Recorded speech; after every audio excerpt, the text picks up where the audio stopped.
Kyle Martinez was 17 years old when his life changed forever, and it happened on a cold October afternoon when he was walking home from school through the old industrial district of Harbor City. The sky was gray and heavy with clouds that promised rain, and Kyle pulled his jacket tighter as he walked past abandoned warehouses and rusted fences that had been there since before he was born. Most students took the bus home, but Kyle liked to walk because it gave him time to think, and today he was thinking about college applications and whether his grades were good enough for the engineering program he wanted. His little sister Amy was waiting at home, and she was 12 years old and always excited to hear about his day, and their parents both worked late shifts, so Kyle usually helped her with homework and made dinner. The sound came suddenly, and it was sharp like firecrackers, but Kyle knew immediately it was gunfire, and his first instinct was to run, but then he heard something else that made him stop. It was a sound unlike anything he had ever heard before, and it was high-pitched and desperate like an animal in pain, but also somehow intelligent, like it was trying to communicate. Kyle knew he should keep walking and mind his own business because this was a dangerous neighborhood and people who stuck their noses into trouble usually regretted it. But something pulled him forward, and maybe it was curiosity, or maybe it was something deeper that he could not explain, and he moved quietly toward the alley between two old factory buildings. What he saw when he peered around the corner made his heart stop, because there in the narrow alley was a creature that should not exist. It was a dragon, but not like the ones in movies or video games, and this one was small, about the size of a large dog, with scales that shimmered green like emeralds even in the dim light. The dragon had wings folded tight against its body and its tail wrapped around itself, and it was backed into a corner by three men in dark clothes who all held guns. Kyle's brain tried to make sense of what he was seeing, and he wondered if he was hallucinating, or if this was some kind of elaborate prank. But the fear in the dragon's eyes looked very real. The men were talking in low voices, and Kyle could not hear most of what they said, but he caught words like target and eliminate and royal bloodline. One of the men raised his gun and pointed it directly at the dragon's head, and the creature made that desperate sound again, and its golden eyes darted around looking for escape. But there was nowhere to go. Kyle did not think about what he did next, and his body just moved on its own, and he ran into the alley yelling, "Hey!" and waving his arms. The three men turned toward him with surprised expressions, and for a moment nobody moved, and Kyle could see their faces clearly, and they looked cold and professional like soldiers or assassins. Then everything happened very fast, and the dragon made a sound like thunder and tried to leap forward, and one of the men swung his gun toward Kyle and pulled the trigger. The bullet hit Kyle in the middle of his back, and the pain was like nothing he had ever felt before, and it was like being struck by lightning and burned by fire all at the same time. Kyle fell forward onto the wet pavement, and he could not feel his legs, and he tried to move, but nothing worked, and panic flooded through him as he realized something was very wrong. The dragon was suddenly beside him, and it pressed its small body against Kyle's side and made soft clicking sounds that almost sounded like words.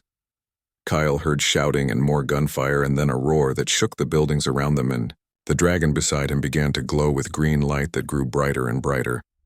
The light was so intense that Kyle had to close his eyes, and he felt heat washing over him, but it did not burn. And instead, it felt almost gentle like warm sunlight when the light faded. The three men were gone, and Kyle did not know if they ran away or if something else happened, and he tried to ask, but his voice would not work. The dragon was still beside him, and it looked directly into Kyle's eyes, and in that moment, Kyle felt something impossible, and he felt the dragon's mind touching his own. Images flooded into Kyle's head, and he saw vast cities built into mountains, and dragons flying through crystal skies, and elves with silver hair and ancient magic that hummed in the air. He saw the dragon's true form, and it was magnificent and huge as a building, with scales like jewels and wings that could block out the sun. And he understood that this small creature was really something far greater. The dragon was showing him gratitude and sorrow and a promise that Kyle could not quite understand. And then everything started to fade as the pain became too much. Kyle heard sirens in the distance and footsteps running toward him, and he tried to tell them about the dragon, but the words would not come. The last thing he saw before darkness took him was the dragon spreading its wings and launching into the air, and it circled once above him, and then vanished in a flash of green light. Then Kyle Martinez closed his eyes and fell into unconsciousness, not knowing if he would ever wake up again. When the paramedics found him, 3 minutes later they discovered a 17-year-old boy lying in a pool of blood with a bullet wound in his spine and no witnesses and no weapon and no explanation. They loaded Kyle onto a stretcher and rushed him to Harbor General Hospital, where doctors worked for 6 hours to save his life, and they managed to keep him alive. But the damage to his spine was severe. Kyle's parents arrived at the hospital in a panic, and his mother cried while his father paced the waiting room, and little Amy sat in a chair hugging herself and asking when her brother would wake up. The doctors told them that Kyle was stable, but still unconscious, and they would not know the extent of the damage until he woke up, and they warned the family to prepare for the worst. 3 weeks passed before Kyle finally opened his eyes, and the first thing he saw was his mother's face, and she was crying and smiling at the same time. Amy was there too, and she grabbed his hand and squeezed it and whispered that she loved him, and their father stood behind them looking older than Kyle remembered. Kyle tried to speak, and his throat was dry, and his voice came out as a whisper, and he asked what happened and how long had he been asleep. His mother told him about the shooting and the surgery and the weeks of waiting. And then she paused, and her expression changed to something sad and careful. Doctor came in then, and he was a kind-looking man with gray hair, and he sat down beside Kyle's bed and explained everything in a gentle voice. The bullet had severed Kyle's spinal cord, and the damage was permanent, and he would never walk again, and in fact he had very limited movement in his arms and almost none in his hands. Kyle was now a quadriplegic, and he would need help with almost everything for the rest of his life. Kyle stared at the ceiling of his hospital room and tried to process what the doctor had just told him, and the words quadriplegic and permanent kept echoing in his mind. He tried to move his legs, but nothing happened, and it was like they belonged to someone else, and he could see them under the blanket but could not feel them at all. His arms were better, but not by much, and he could lift them slightly and move his shoulders, but his hands barely responded, and picking up a cup or holding a pen would be nearly impossible. The doctor continued explaining about physical therapy and adaptive equipment and the kind of care Kyle would need, and his mother kept crying quietly, and his father's jaw was clenched tight. Amy was the only one who looked directly at Kyle, and she reached out and touched his arm very gently, and her eyes were full of questions she was too scared to ask. After the doctor left, Kyle's parents started talking about practical things like how they would modify the house and who would take care of him during the day and whether insurance would cover everything. But Kyle was not listening, because he was remembering the dragon, and the way it had looked at him, and the images it had shown him, and the promise he felt in that moment. He wanted to tell his family what really happened, but when he tried to speak, the words sounded crazy, even in his own head, and how could he explain that he jumped in front of a bullet to save a magical creature? So Kyle stayed quiet and let them believe it was just a random shooting in a bad neighborhood, and the police came to interview him, but he told them he did not remember much. The police seemed frustrated because they had no leads, and no witnesses, and no evidence, except the bullet they removed from Kyle's spine, and the case would probably never be solved. Kyle spent 2 more months in the hospital learning how to live in his new body, and physical therapy was painful and exhausting, and progress was measured in tiny victories. He learned how to use a special wheelchair that he could control with small movements of his arms, and he learned how to feed himself using adaptive utensils, though it took forever. The occupational therapist taught him how to use a computer with voice commands and head movements and how to do basic tasks that most people never thought about. His room filled with equipment and brochures and information packets about living with quadriplegia, and sometimes Kyle would wake up at night and forget what happened and try to get out of bed. Those moments when reality crashed back were the hardest, because each time felt like losing his body all over again. Amy visited every day after school, and she would sit beside his bed and tell him about her classes and her friends and all the normal things happening in the world outside. She never treated him like he was broken or pitied him, and she just talked to him like always, and sometimes she would read to him from his favorite books. Kyle's friends from school came to visit at first, but those visits became less frequent as time went on, And it was awkward for everyone because what do you say to someone whose life just ended at 17? The day Kyle finally went home was both a relief and a new kind of difficult, because their small house was not designed for a wheelchair, and his parents had done their best to make modifications. They converted the dining room into a bedroom for him because he could not get upstairs anymore, and they installed bars in the bathroom and ramps at the doors. His father had taken a second job to pay for all the medical equipment that insurance did not cover, and his mother quit her job to become Kyle's full-time caregiver. Kyle hated being a burden, and he hated needing help with everything from getting dressed to using the bathroom, and he hated the way his parents looked so tired and worried all the time. At night when the house was quiet, Kyle would lie awake and think about the dragon and wonder if it had survived and if it remembered him and if any of it had been real.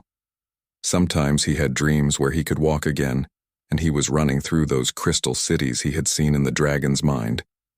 And when he woke up, the loss felt fresh and sharp. His old plans for the future seemed impossible now, and college and engineering and independence and all of it was gone and replaced by a life of limitations and dependence. The first year was the hardest, because Kyle had to finish high school through online classes and he had to learn how to do everything all over again. And the simplest tasks took enormous effort. He became good at hiding his feelings because his family was already struggling, and he did not want to make things worse by showing how much he was hurting inside. Amy started middle school and she tried to act normal, but Kyle could see how she had changed, and she was quieter now and more serious. And she had grown up too fast. His parents argued more often, usually about money and stress, and they tried to hide it from Kyle. But the walls were thin, and he heard everything. Kyle started following news about strange animal sightings and unexplained phenomena, and he searched online for any mention of dragons or magical creatures, but found nothing credible. Part of him wondered if he had imagined the whole thing, and if the trauma had created false memories, and maybe it really was just a random shooting and his brain had invented the dragon to make sense of it. But deep down, Kyle knew what he had seen, and he remembered too clearly the feeling of that alien intelligence touching his mind and the images of another world.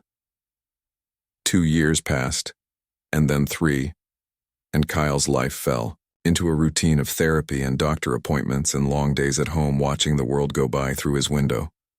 He tried online college courses, but could not focus and eventually dropped out, and he spent most of his time reading or watching videos or playing games he could control with voice commands. His social life disappeared almost completely, and his old friends moved on to college and careers and relationships, and Kyle was left behind. The only constant was Amy, who was now 15, and still visited his room every evening to talk, and she told him about high school drama and her dreams of becoming a doctor. Kyle encouraged her and helped her with homework when he could, and he lived through her stories because he had none of his own anymore. Sometimes on bad days, Kyle wondered if the dragon had done him a favor by letting him survive, or if it would have been better to die in that alley. But then he would look at Amy's face and see how much she still needed him, and he would push those dark thoughts away. 4 years after the shooting, Kyle's life had shrunk to the size of his room and his wheelchair, and the few feet of space he could navigate independently. His dreams of the dragon came less frequently now, and the memories were starting to fade, like maybe they had never been real at all. And then one rainy evening in October, exactly 5 years after the day that changed everything, there was a knock on the door that would change everything again. Amy answered the door, and Kyle heard her gasp, and then footsteps coming toward his room, and when she appeared in the doorway, her eyes were wide with confusion. Behind her stood a woman who looked about 30 years old, with long silver hair that fell past her shoulders and eyes that seemed to shift between green and gold in the dim light. The woman wore clothes that looked expensive and out of place in their modest neighborhood, and she carried herself with a grace that made her seem like she was floating rather than walking. She stopped in the doorway and looked at Kyle, and when their eyes met, her expression changed to something like pain mixed with relief. Emmy stood beside them, looking back and forth between Kyle and the stranger, and finally Kyle found his voice and asked who she was. The woman took a breath and spoke, and her voice was musical and clear like bells ringing, and she said her name was Lyra. Moon Whisper Kyle felt something stir in his memory at those words, and they sounded like the kind of name that belonged to the crystal cities he had seen in his dreams. Lyra walked closer and knelt beside his wheelchair so they were at eye level, and she studied his face like she was memorizing every detail.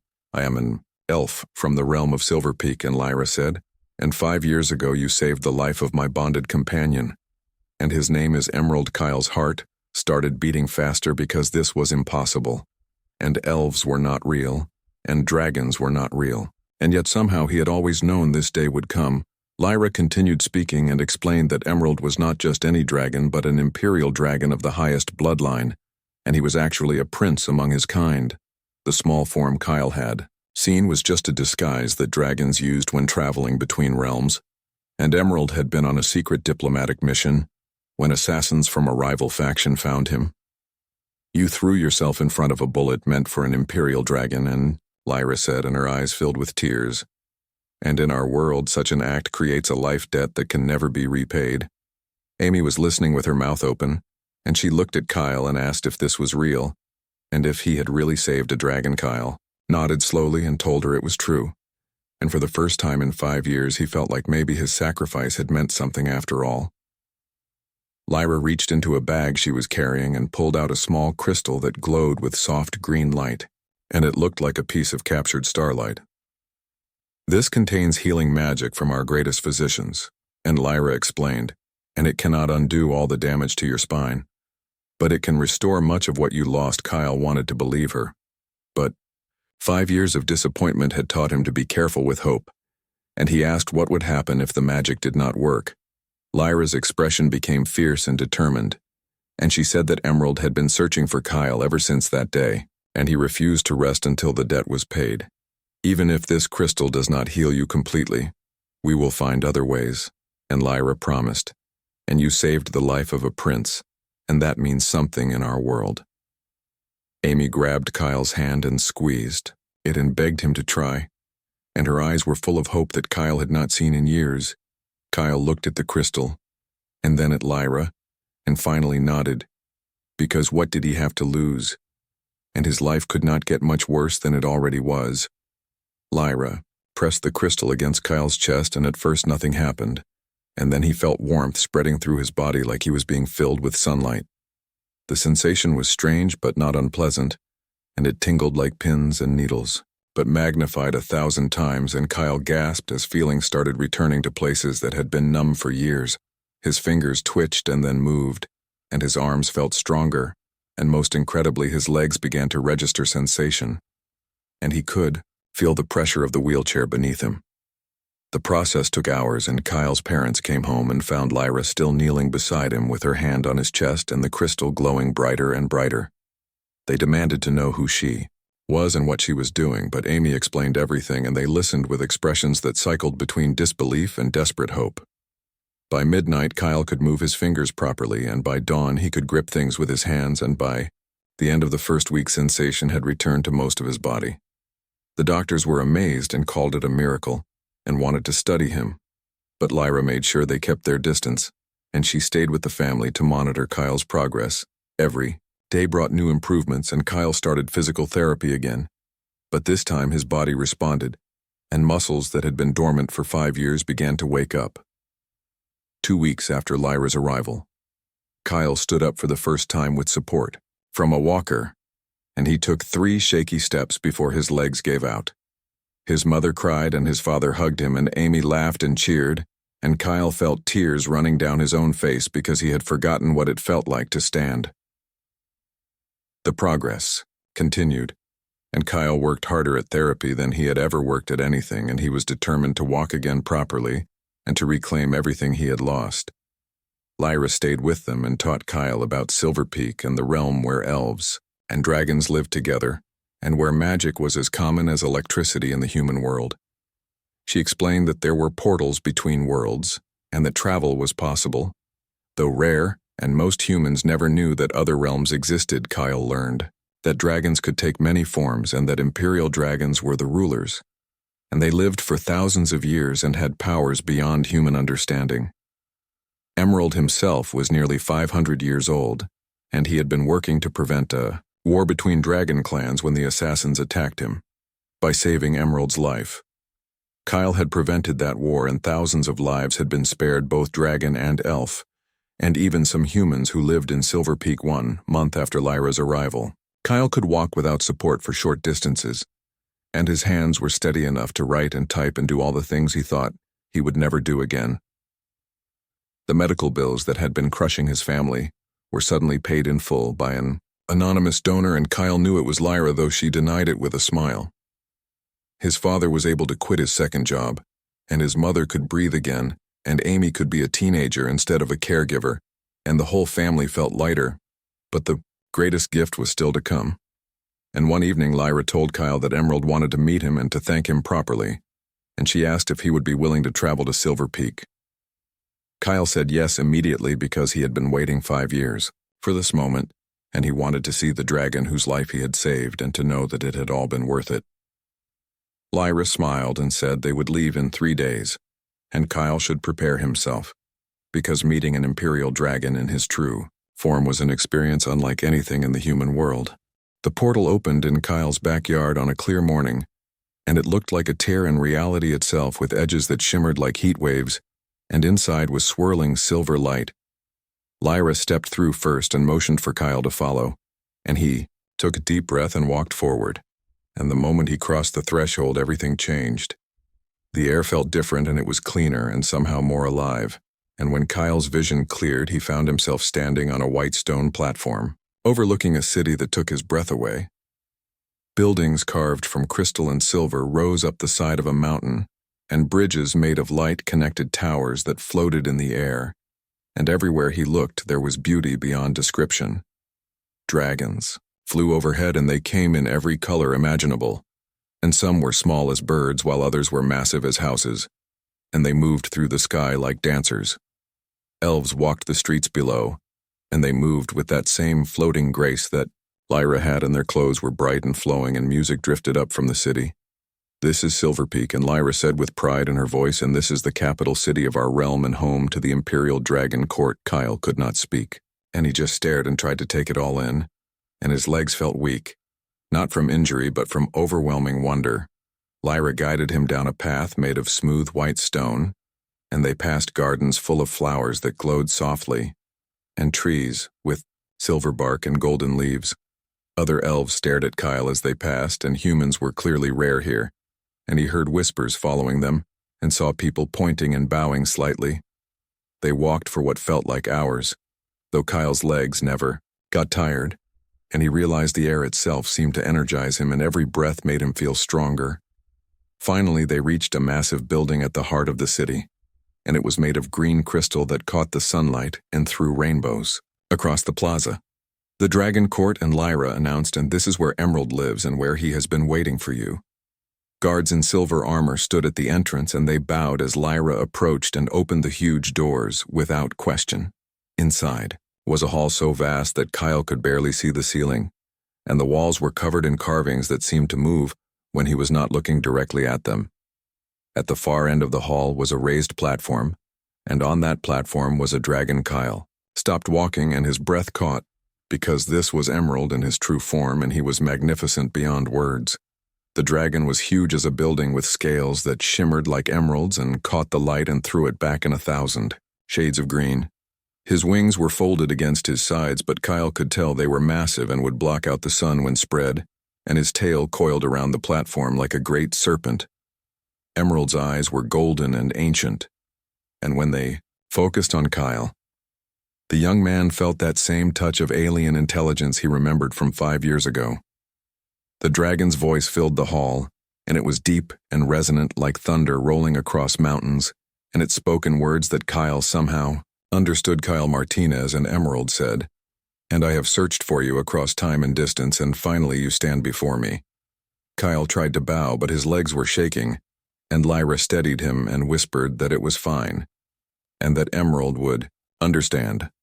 The dragon lowered his great head until it was level with Kyle, and this close. Kyle could see the individual scales and the way they overlapped like armor. "You gave your future to save my life," and Emerald continued, "and you did not know who I was or what I could offer in return, and you acted from pure selfless courage." Kyle found his voice and said he had just done what felt right, and he could not watch anyone die when he might be able to help.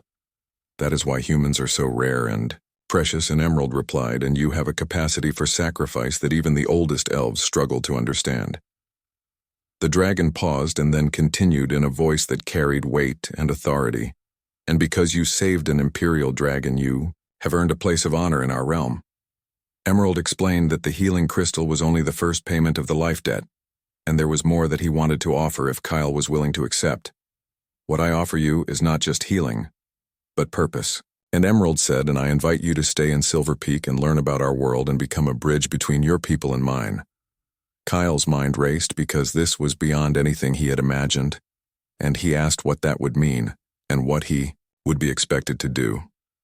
Emerald explained that humans who could travel between realms were almost unheard of, and those few who did were treated as honored guests and advisors.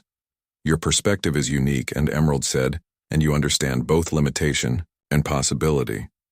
And you have known suffering and triumph, and these experiences make you valuable."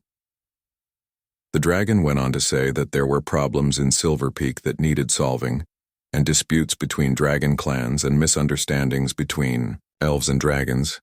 A human who owed allegiance to neither side could mediate and offer solutions that neither elves nor dragons would think of on their own. Kyle thought about his life back home, and the small room and the limitations, and the feeling that his future had been taken from him. Here in Silver Peak, he could have purpose again, and he could matter, and he could use his experiences, including his injury and recovery, to help others. But he also thought about his family and Amy, who still needed him, and his parents who had sacrificed so much, and he could not just abandon them. Emerald seemed to read his thoughts and assured him that his family would be cared for, and Lyra had already arranged good jobs for his parents, and the best schools for Amy, more than that Kyle could visit home whenever he wanted, and the portal would remain open and he could live between both worlds.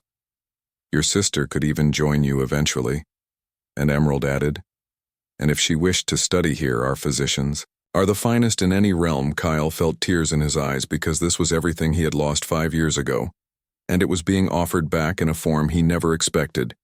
He asked for time to think and to talk with his family, and Emerald nodded his great head and said that was wise and showed good character. Lyra took Kyle back through the city and showed him more of Silver Peak, and they visited libraries full of ancient books and academies where young elves learned magic. They saw workshops where craftsmen made items that defied physics, and gardens where plants grew in impossible colors, and throughout it all Kyle felt wonder building in his chest. That evening they returned home, and Kyle sat with his family and told them everything he had seen and everything Emerald had offered. His parents were scared, but they could see the light in Kyle's eyes that had been missing for 5 years, and they knew he needed this. Amy was excited and wanted to visit immediately, and she made Kyle promise to tell her everything and to bring her to Silver Peak as soon as possible. His father asked hard questions about safety and responsibility and what exactly Kyle would be doing, and Kyle answered honestly that he did not know everything yet, but he knew this was a chance to have a life again and to be more than his injury, and to use everything he had learned from his suffering. After 3 days of talking and thinking and weighing options, Kyle made his decision, and he told Lyra he wanted to accept Emerald's offer. She smiled and hugged him and said that Emerald would be pleased and that Kyle's life was about to become extraordinary. Kyle moved to Silver Peak 2 weeks later, and Lyra helped him settle into a residence near the Dragon Court. And it was a beautiful apartment carved into the mountainside with windows overlooking the city. His first weeks were overwhelming, and he had to learn new customs and new ways of thinking and even a new language, though. Magic helped him understand the elven tongue. Lyra became his guide and teacher, and she introduced him to other elves and dragons and explained the complex politics that governed their world. Kyle learned that there were 12 dragon clans, and each ruled different territories and had different philosophies about how to interact with other realms. Emerald belonged to the Jade clan, and they were known for diplomacy and wisdom, and they had held the imperial throne for 3,000 years. But another clan called the Crimson Flame wanted power, and they believed dragons should conquer other realms, including Earth, and take what they wanted by force. The assassination attempt on Emerald had been ordered by the Crimson Flame leadership, and they hoped his death would destabilize the Jade clan and allow them to seize control. By saving Emerald, Kyle had prevented a civil war, and bought time for peace. But the tension between clans was still strong and could erupt at any moment. This was where Kyle could help, and his human perspective allowed him to see solutions that elves and dragons missed because they were too close to their own traditions. His first assignment came within a month, and two dragon clans were fighting over mining rights in a mountain range, and neither would compromise. Kyle listened to both sides and realized they were arguing over the wrong thing. And the real issue was not the mines, but fear that one clan would become too wealthy and powerful. He suggested a partnership where both clans would share the mines equally, and profits would be split, but also invested in projects that helped all dragon clans. It was such a simple solution that at first everyone was skeptical, but after discussion they agreed to try it, and within weeks the fighting stopped. Emerald was impressed, and he began giving Kyle more complex problems to solve, and disputes between elves and dragons, and questions about how to interact with the human world. Kyle discovered he had a gift for diplomacy, and he could talk to anyone without fear, because he had already lost everything once and knew he could survive anything. His injury became an advantage in unexpected ways, and when other beings saw what he had sacrificed and how he had recovered, they listened to him with respect. Dragons who would ignore elven advisors paid attention when Kyle spoke because he had saved one of their princes, and that meant something in their culture. 6 months passed, and Kyle's reputation grew, and people started calling him the Human Bridge, and they came to him with problems they could not solve alone. He mediated disputes and offered advice and helped design new trade agreements between Silver Peak and other realms, including some human communities that knew about magic. His family visited often, and Amy was fascinated by everything, and she spent hours in the libraries learning about healing magic and talking to elven physicians. Kyle's parents were proud but also worried, and they saw how much responsibility their son was carrying, and how little time he had to just be young. But Kyle was happy in a way he had not been since before the shooting, and he felt like his life had meaning again, and every day brought new challenges. 1 year after arriving in Silver Peak, Kyle was invited to attend a grand council, where all 12 dragon clans gathered to discuss important matters. Emerald asked Kyle to accompany him and to observe and possibly offer insights if needed, and Kyle agreed, though he was nervous about being surrounded by so many powerful beings. The council was held in a massive cavern deep in the mountain, and dragons of every color and size filled the space, and their combined presence was almost overwhelming. The Crimson Flame clan leader was there, and his name was Skorath, and he was a huge red dragon with eyes like molten gold and a voice that could shake. Stone Skorath challenged Emerald's leadership and argued that the Jade clan was weak and too focused on peace when dragons should be expanding their power.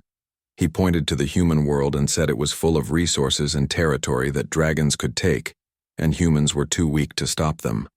Several other clan leaders nodded in agreement, and Kyle felt tension building in the cavern like a storm about to break. Emerald responded calmly and argued that conquest would only lead to endless war, and humans were more dangerous than they appeared. When threatened, Skorath laughed and asked what humans could possibly do against dragons, and he demanded proof that peace was better than power. Emerald turned to Kyle and asked him to speak, and Kyle stood up on shaking legs and faced hundreds of ancient powerful beings. He told them about human history and about wars that killed millions and weapons that could destroy entire cities in seconds. He explained that humans might not have magic or wings or scales, but they had creativity born from desperation and a willingness to sacrifice everything to protect their homes. Kyle pointed to himself and said he was proof of human courage, and he had thrown himself in front of a bullet to save a dragon. He did not even know. Would you want to fight billions of beings who think like that? And Kyle asked, and who would never surrender no matter how many of them died.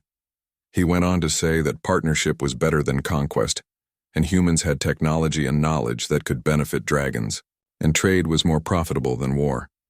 The cavern was silent, and Kyle could feel hundreds of dragon eyes on him, and for a moment he thought he had made a terrible mistake. Then Emerald spoke and said that Kyle's words were wise, and that the Jade clan would continue to pursue peace, and any clan that wanted war would have to go through him first. Several clan leaders voiced agreement, and even some who had supported Skorath seemed uncertain now, and Kyle's words had given them pause.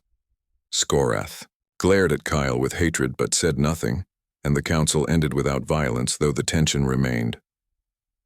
After the council, Emerald thanked Kyle privately and said he had done something remarkable, and he had made even the warmongers think twice. But Emerald also warned that Skorath would not forget this humiliation, and Kyle should be careful because the Crimson Flame clan held grudges that lasted centuries. Kyle understood, but he was not afraid, and he had already faced death once and survived, and he would not back down from doing what was right. 2 years passed, and Kyle continued his work as mediator and bridge between worlds, and he helped establish formal diplomatic relations between Silver Peak and several human governments. He trained other humans to travel between realms and taught them about dragon culture and how to communicate respectfully with beings who had lived for thousands of years. Amy graduated high school and moved to Silver Peak permanently, and she enrolled in the Elven Academy to study healing magic, and she showed remarkable talent. Kyle's parents visited less often as they grew older, but they were proud of what their son had accomplished, and they knew he had found his purpose. Kyle himself had grown into his role, and the shy, injured teenager was gone and replaced by a confident young man who could face down dragon princes without flinching. He still thought about that day in the alley sometimes and about the choice he made without thinking, and he knew he would make the same choice again. Because some things were worth any price, and saving a life was worth his legs and worth the years of pain and worth everything he had lost, and what he had gained was beyond measure. And he had a destiny, and a purpose and a place in 2 worlds, and he had helped prevent war and saved countless lives. On quiet evenings, Kyle would stand on his balcony overlooking the Crystal City and watch dragons flying through the sunset, and he would feel grateful. Grateful that Emerald had survived, and grateful for Lyra's help, and grateful for the second chance he had been given. The boy who took a bullet for a dragon had become the man who united worlds, and his story was told in both realms as an example of courage and sacrifice. And somewhere deep in the Dragon Court, Emerald would smile and think about the human who had changed everything, and who had proved that sometimes the smallest act of courage could echo across centuries. Kyle Martinez had given his future to save a stranger, and in return he had received a future greater than any he could have imagined.